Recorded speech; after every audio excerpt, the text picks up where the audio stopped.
video. Ako ang teacher. Charot! Kaya ang teacher ko, no? Ako ko ang teacher. Raday, ginsubay, mani. Oh.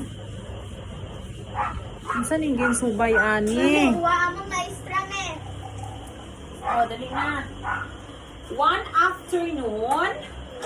Ano mang balya? One afternoon. Ano ba silingon? Okay, isa kahapon. Isa kahapon, Lily found an old envelope in her mailbox. Anong na-found ni Lily? Envelope. Saan niyo na-found? Sa iyang mailbox. Okay. There was no name. Just her address. Na ay name wala. Wala. Yan lang address. Curious, she opened it and found a letter written in beautiful handwriting. So, what kakasagot kung unsay curious? Okay, so what is curious? Wow, nakibot! Is curious! Oh my God. Ako nga ba? Ako. Unsay curious? Dog. Dog. Wala. Oh my God. Wala. Curious is natingala siya. Mami, daw gusto niya kitang pinamig. Gusto niya makabalo. Natingala siya or interested siya. That's curious. Oy.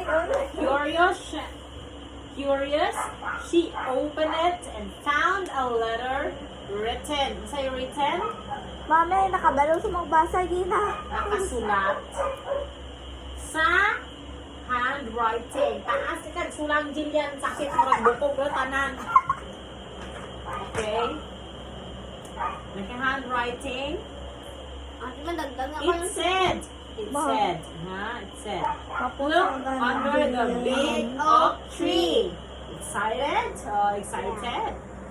Lily ran to her backyard and searched. Diba? Nagunsa si Lily? Nagkagto sa iyong likod bulay. My God. Walay hambal din nga likod balay. Ano na siya, Lily ran to her backyard and searched. Dili po silingon dahil nga backyard, back na jod, likod. Backyard na siya kanang palibot sa imong balay.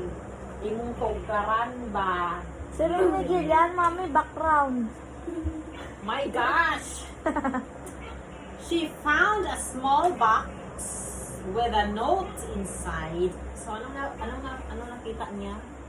Ahon na may sulat. Wow, it's a small box with a note. Always believe in surprise, it read. Lily smiled, realizing her grandmother had left it for her before she moved away. So, anong buot silingon? Lily smiled and realized. So, na-realize ni Lily na iyang grandmother, what is grandmother? Lola had left it for her.